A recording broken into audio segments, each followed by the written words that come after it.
Hey there, and welcome to YAS, a stripper podcast. On this podcast, we'll discuss how classifying each other as people and workers is dangerous to society and marginalized groups of people. We'll also talk about the climate in and outside of the strip clubs and all of the amazing things that strippers do. And of course, we'll talk about all of the things in between. I'm your queen, A.M. Davies, and this is YAS, a stripper podcast. Hi, everyone. Welcome back to another episode of YAS, a Stripper Podcast. Today's episode is formatted slightly differently, and I'm going to set this up for you right now, right here. So a while back, I was asked to do a YouTube video about strippers by this group and brand called Jubilee. And I highly encourage you to watch the video in its entirety, either before or after listening to this podcast. And you can go to YouTube and just type in the words Jubilee stripper and it will pop up. It's titled, Do All Strippers Think the Same?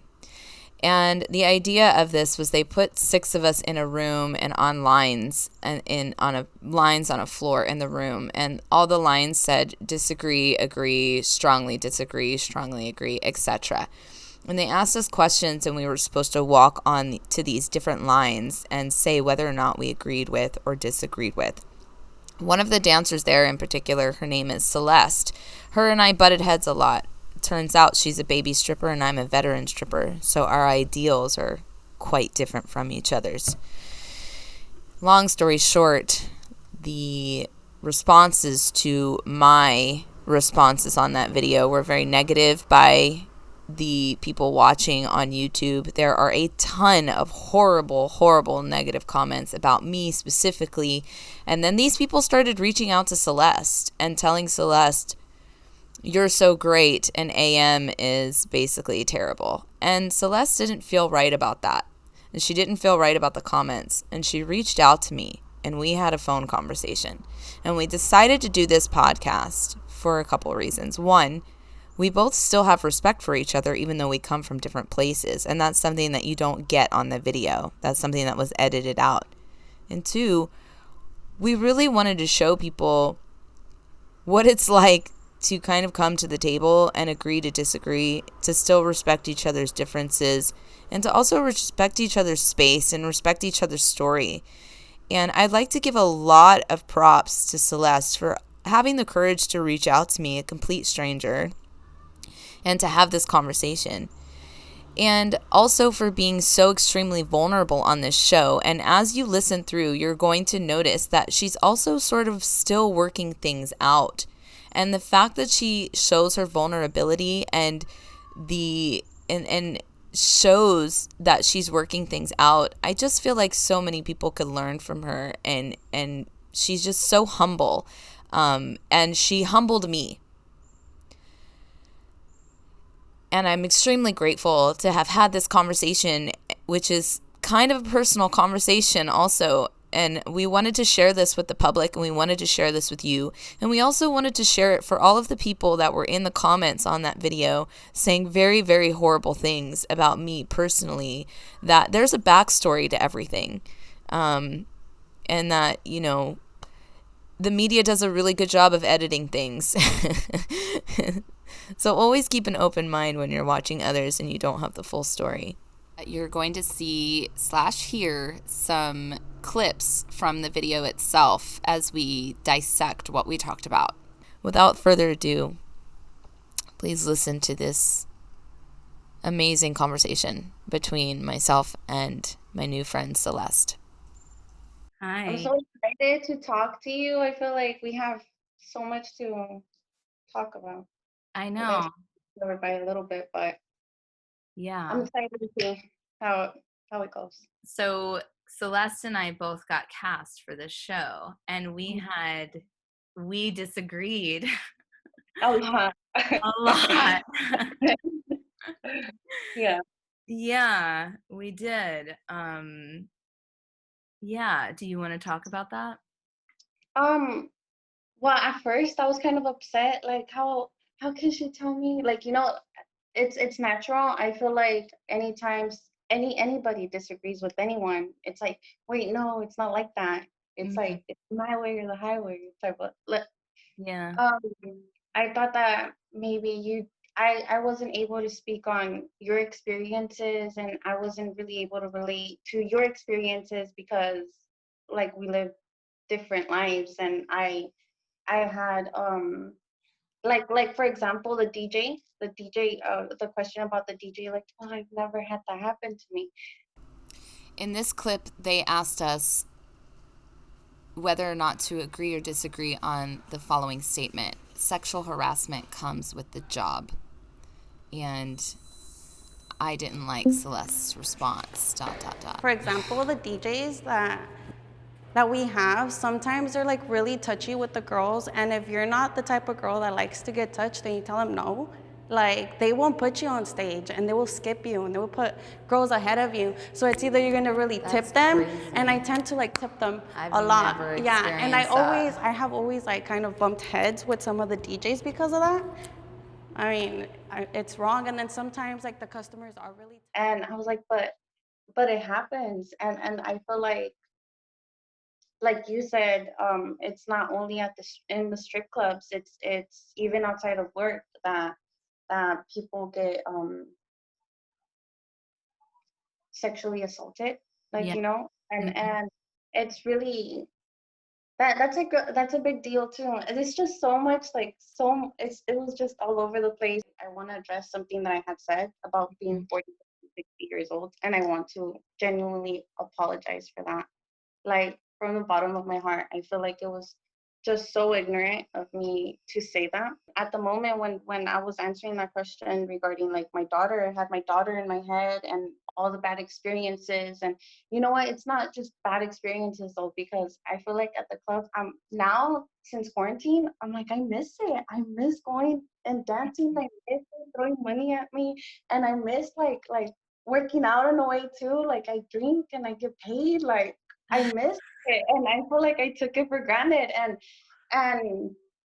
um it's just there's so many like negative lighting on it too, but I do want to apologize for that. And if anything, there's girls that freaking kill me, like, that have beautiful bodies, and they are like 40, 50, 60 years old, and it's crazy, and they'll make more money than the younger girls that come in. It's crazy.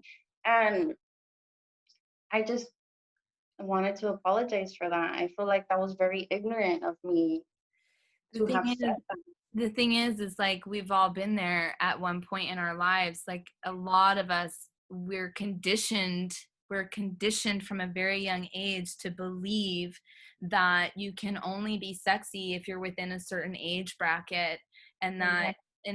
it's wrong to sexualize a woman in her 40s and 50s and 60s because they're aging out, and we're trained as young children to believe that. And so it takes time and experience to be able to unlearn that and like be exposed to the reality, which is it's for everybody. And I kind of pictured myself like, am I gonna be doing it for that long? And you know what? If I am doing it for that long, that would be like so freaking cool, because that means that I'm confident, and that at that point I don't even give a shit, and I'm gonna be making like, um money. But it's kind of different when you have like when you're a parent and you're thinking about, oh, my daughter could possibly do this, and what if she decides to do it at like 50, 60? She's dancing, and I don't know. It's different. It's just different because I put my bad experiences, and I just kind of seen like like flashes of memories, and I just freaked. I was like, no. So yeah, so to give the audience context, right, let's break it down because I think I know what you're saying. But The question they're asking in this next clip is, I would support my child if they decided to become a stripper. And again, this is where Celeste and I butt heads. I didn't have like the greatest like upbringing. My mom was pretty terrible to me. Everybody was like, so I grew up kind of like loner. Oh my gosh, to even think about like my daughter, I feel like I'm there. Like, I feel like she can do so much more than dancing than what I'm doing. I'm not saying that stripping is bad because it pays my bills, and there's beautiful women that you meet and they're there because they're single moms, but I just feel like my daughter would there's something so much better that she can do than this. I mean, I didn't have a bad childhood, and I ended up in something like this. I was actually very well supported my entire life as a child, and given every opportunity, and I still did it, and it was my choice. But this is something that you're not going to be able to do. I was like, no, there's no way. And I brought up my childhood, and you're like, well, I didn't have a bad childhood, and I ended up in something like this. Which I understand that like you would be upset because I said I don't want her to do something like this. It's just it's so hypersexualized, and I know we actually disagreed about the sex worker and not being a sex worker, and I to me, I was like, I'm not a sex worker because I'm not having sex.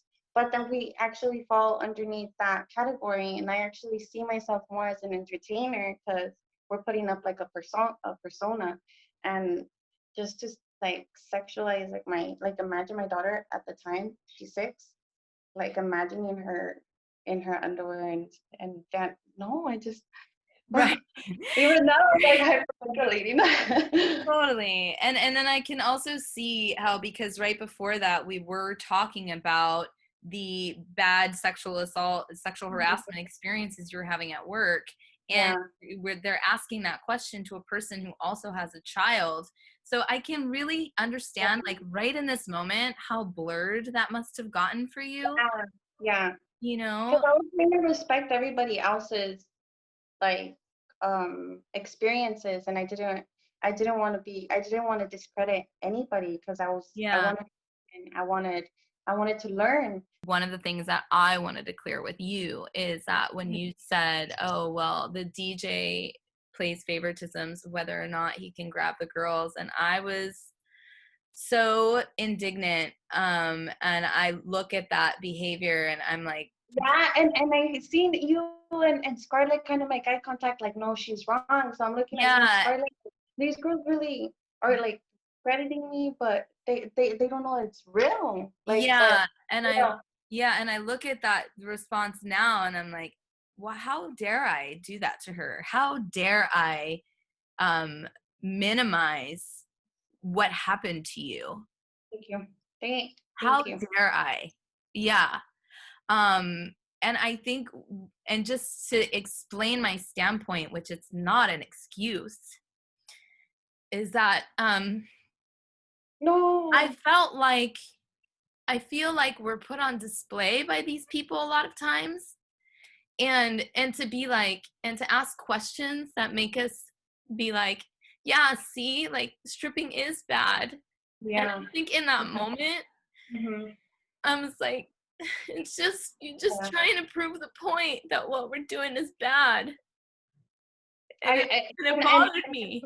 you're right. You're right. You're absolutely like 1000% right. Because when I got home, I told my sister. Actually, no. I over the phone, I called my sister. I was like, the questions weren't really like what they were on the phone because I was pro. Like I was like I wanna show everybody that it's empowering and that we're strong. Like because we go in there and we face sexual harassment. We face people that are gonna like Ashley said when they're in the street and they will attack you. You don't have protection, and you're 1000% right. The questions were more focused on to see if they could get like a negative response, Yeah. and I could understand why you would have felt like, hey, no, like to don't say that, like Yeah, but it wasn't, yeah. Like I said, it's where I was coming from, but it's not an excuse to my reaction to your story, you yeah, know? Yeah, so I want to make sure everybody understands, because then right after that they were like, would you want your kid to do this? Like right after that, and you're like, hell no. no, I ran. I was like, dude, like cause I drink on the job. Like I'm in a 2-piece and I'm in a pool. I'm like, no, there's no way that I could picture my 6-year-old doing this. Like I need to bust my ass right now and work and work and work and provide so that she can just have a better life. Even not just saying like, oh, a better life, but even from I picture like my childhood and that's all I've ever known. Like I grew up and I'm growing up and I'm still learning and I'm trying to run as far as I can from bad experiences, but Yeah. I recognize that the job that I'm in we're really like not protected. We're not Right. even by the cops. If somebody assaults us on the job or whatever, it's pretty much like, well, you brought it up upon yourself. Like you're a sex worker. Like, like they don't look at us as anything greater. There's so many stories of people, of girls getting attacked and the cops don't do anything. And that happened to me. That happened to me and they brushed me off. Like, and I called the cops and I was like, dude, what the hell? He attacked me. Like, he literally attacked me outside of work. Like, he put his, like, he attacked me and they didn't do nothing. Nothing at all. Like, nothing. So, I understand, like, how there's so many negative light towards being a stripper, but there's so much positive too, because I have my own schedule, and I'm learning to love myself, and I couldn't do that before. Like, I couldn't look at my body. I couldn't even wear a two-piece before, and now I've gotten to the point where I'm like, okay, I'm fine. I'm okay. It's like, Yeah. I feel like being a dancer and entertainer is you do have to be really really strong to do something like that. You have to. Um,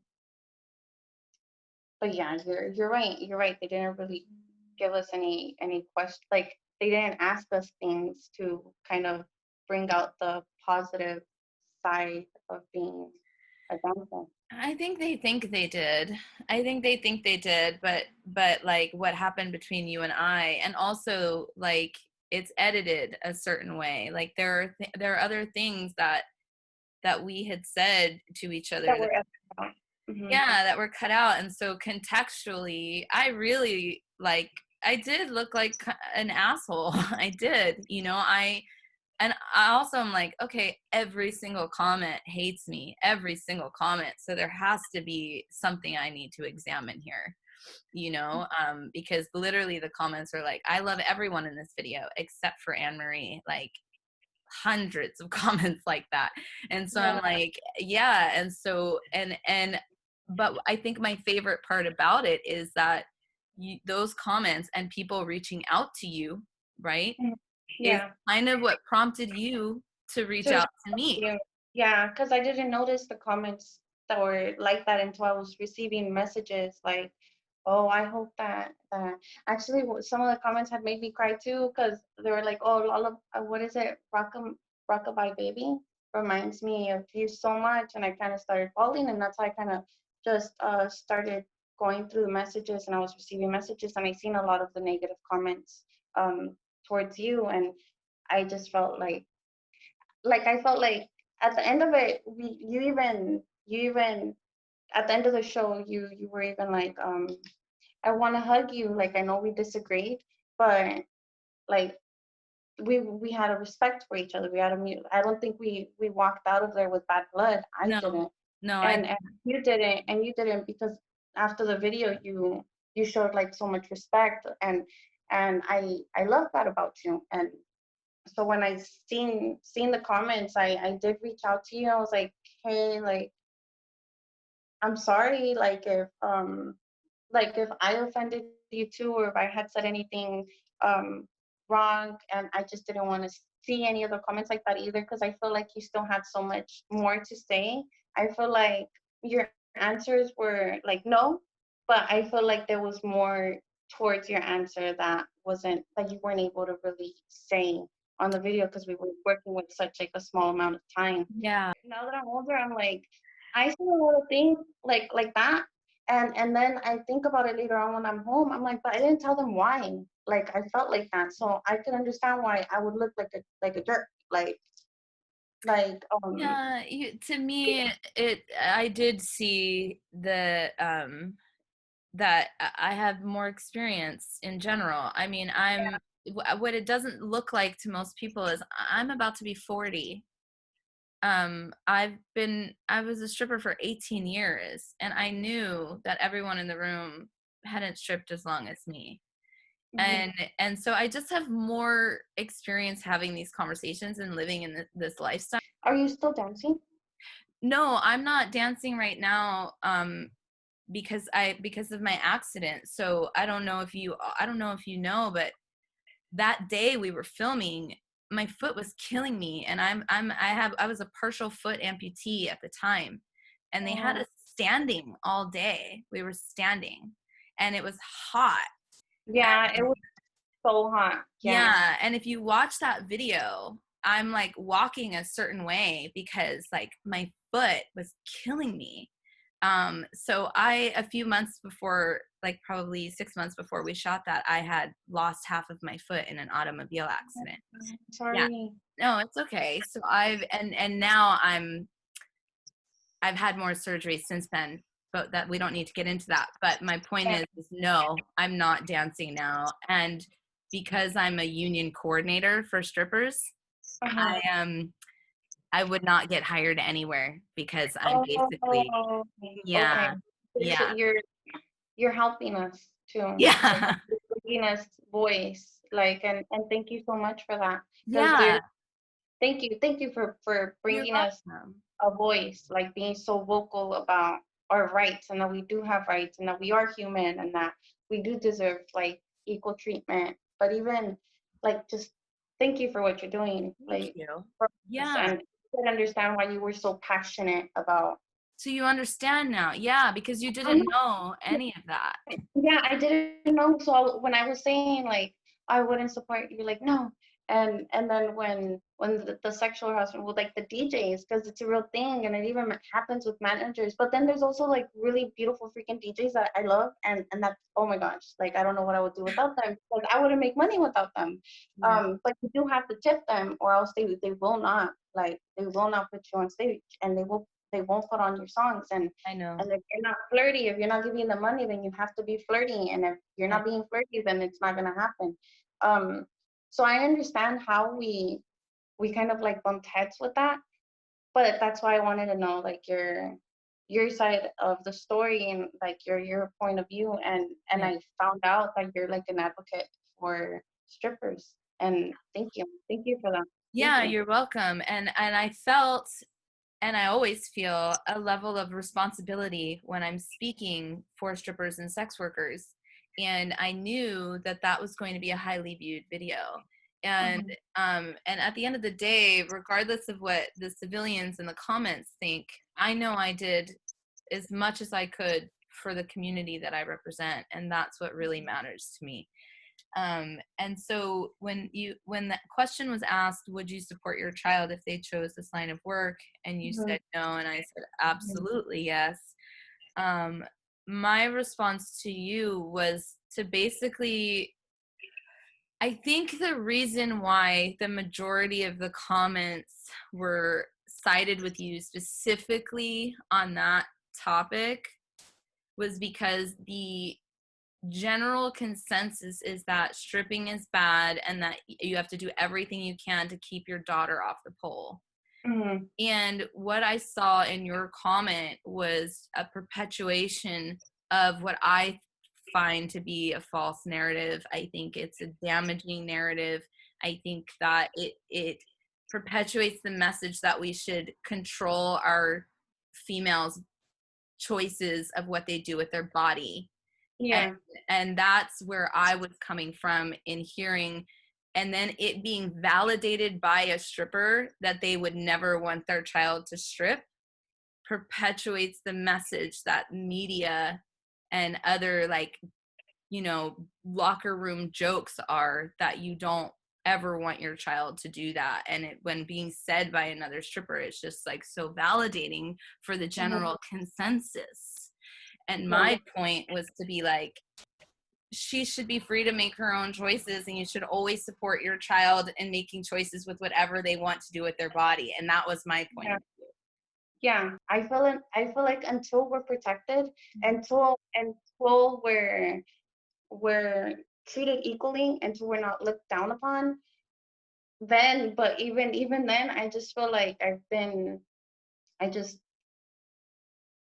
I'm sorry, but I just still can't picture it. I just would want to have my daughter be confident, but without her thinking that she has to show herself to to make money if her head is not in the right place yet. Because I feel like my head is not really in the right place yet, and a lot of the things that I do, not even just stripping, but like taking pictures, like even butt pictures, because I take butt pictures on Instagram, I know and they're hot, by the way. I saw thank them. you, thank you. And Yeah. I get paid to take pictures and to do videos, and even just doing that alone, I get judged for it. And Yeah. and even with my family, like before I started dancing, it was just this big deal. Like you're not supposed to do that. You're not supposed to take pictures like that, and that's bad. You're a whore. Like you're a hoe.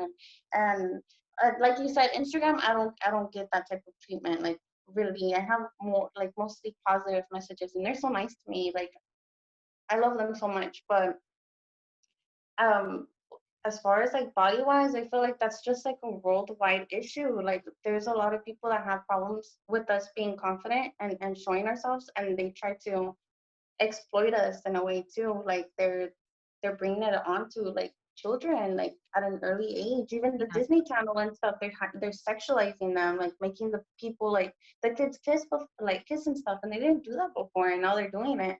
It's just Yeah.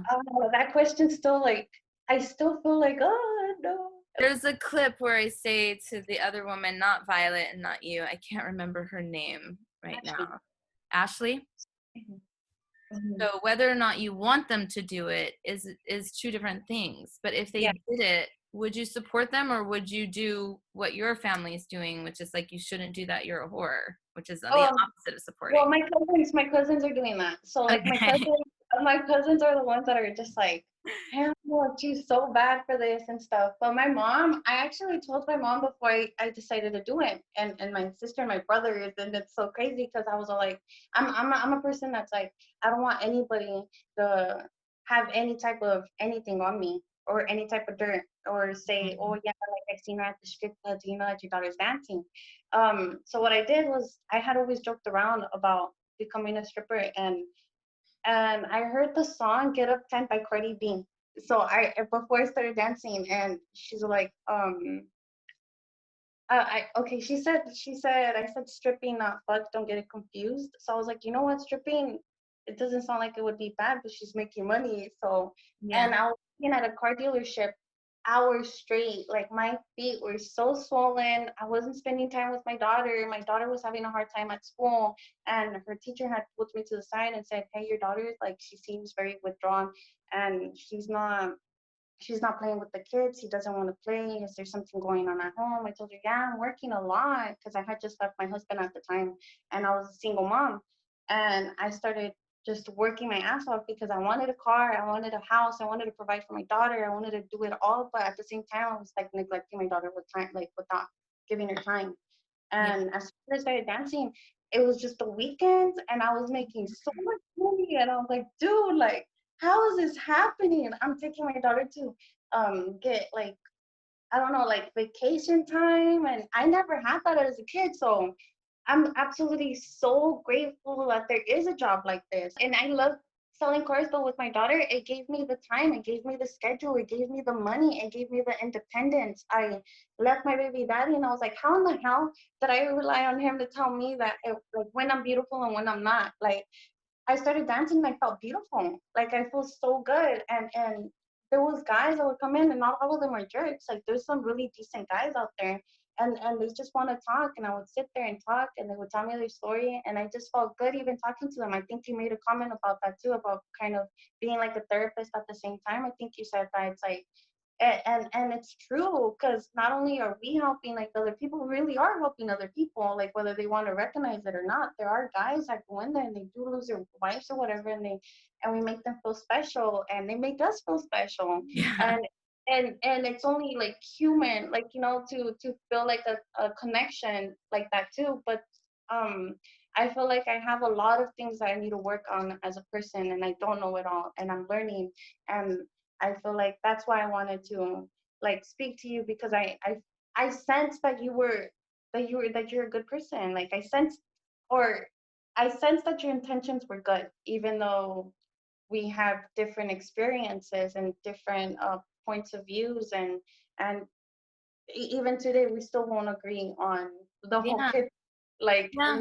but we have like a mutual like respect for one another. Um, I I love dancing, and I really like. So do I. I'm like, I like it, even though I look like a lunatic and I don't know like really what I'm doing. Like I I like doubt that. I Yeah. like feeling empowered and that in that way. But there are people that just fuck it up. I'm sorry, but Yeah, no, you're um right.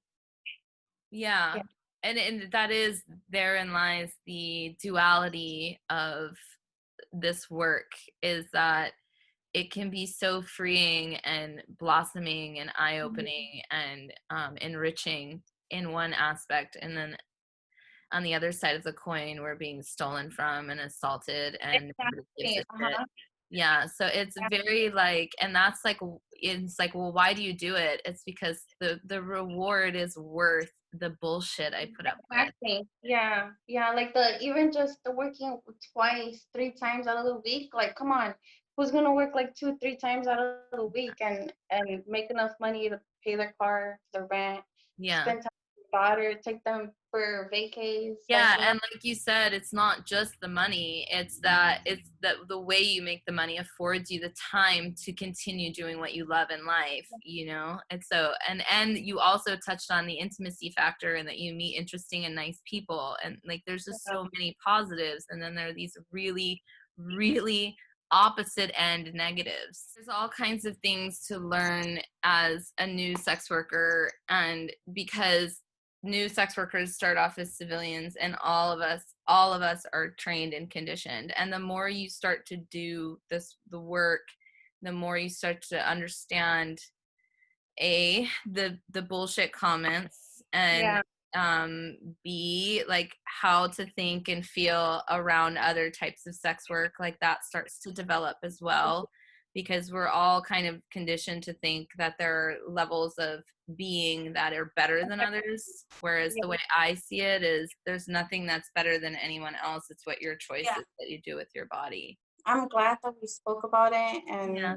and that you're a voice for strippers and I am beyond ecstatic that you reached out to me. I was so moved by your phone call to me that you had the courage to just put this all on the table. And I have been looking forward to having this conversation with you ever since that day. And thank so, you. yeah, I'm just so in awe of you continuously. So thank you. Want to be fabulous just like these strippers? Pay attention. It's Stripper Tips. Be ready. Just be ready for a lot of like a lot of people coming at you, but like Anna Marie said, like um don't let any of those comments affect you, and we're human too, and we're all here for the same reason. We're all trying to survive, and I feel like stripping is not all that bad, but there's a lot of things that you do have to learn, and I think one of them is self-love firstly is self-love, and I'm trying to learn that, and through stripping it has taught me that I need to learn how to really just love myself unconditionally. I think self-love is like really important for Yeah. any for like if you want to be a stripper, you better love yourself. Yeah. Good one. Get ready for our rapid fire question round. It's time for 4 for 1. Okay, first question. What's your favorite genre of porn to watch? Oh my god. And then I have to admit that I actually watched. No, I'm just kidding. um oh, that's hard. I like the hard porn. Like hard porn. Got it. Yeah. Okay. What's the sexiest animal alive? The betta fishes. They're so beautiful. Does that count a fish? The betta Yeah, fishes? sure. Or a leopard? A leopard or a butterfish? A betta fish? Like a That- fighting fish? okay. A I'm betta? gonna look that up. Beautiful. Tight. They're beautiful. They're All so right. beautiful. I love And a it. peacock. I actually have like a peacock. Oh my gosh, a peacock, a leopard, and a betta fish. Love it. Yeah. Love it. Okay. Have you ever flashed a window cleaner from the 30th floor of a high rise and then asked your friends to join you? Can you repeat the question? Yeah. Have you ever flashed a window cleaner from the 30th floor of a high rise building and then asked your friends to join in on the fun? Oh my gosh, no, but I would do it if I drink enough shots. Yes, let's do it. Last one. How many pairs of shoes do you own? Oh wow. I would show you, but I feel like it's so tacky to pick it up.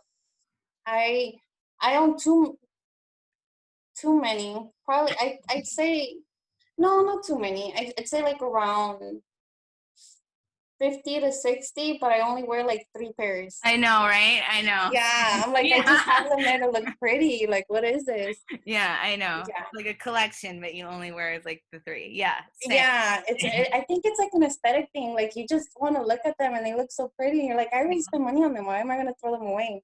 But I Yeah, only wear like 3 out of I all hear of you. them. Same.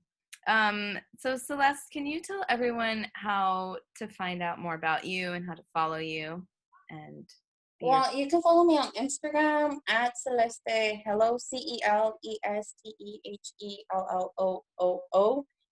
They deactivated my account, the first one, because I guess the pictures that I was posting was inappropriate. But Kim Kardashian posts butt naked pictures, so I don't know why they're coming at me. Yeah, it's a whole thing. I could tell you about that on another call. Yeah, it's crazy, and I didn't even post like no nudes or no nothing. I'm like, dude, what the Yeah. hell? Instagram really said that. I don't know. They took my account. It's pretty I'm messed up. That's a sorry. whole other talk. I get bitter about it. Yeah, no kidding. But just Instagram. Yeah. Okay, great. Well, thank you so much again. And thank you, all of our listeners. This is such an important episode. Such an important episode. And it wouldn't be possible without you, Celeste. Thank you so much. Oh, thank you. No, thank you. I'm glad that we spoke, and Me too.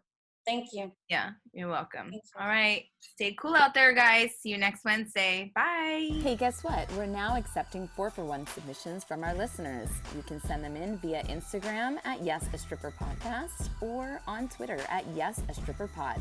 Make sure to follow all the things and email any questions or concerns to YAS a Stripper Podcast at gmail.com. Tune in every Wednesday. See you soon.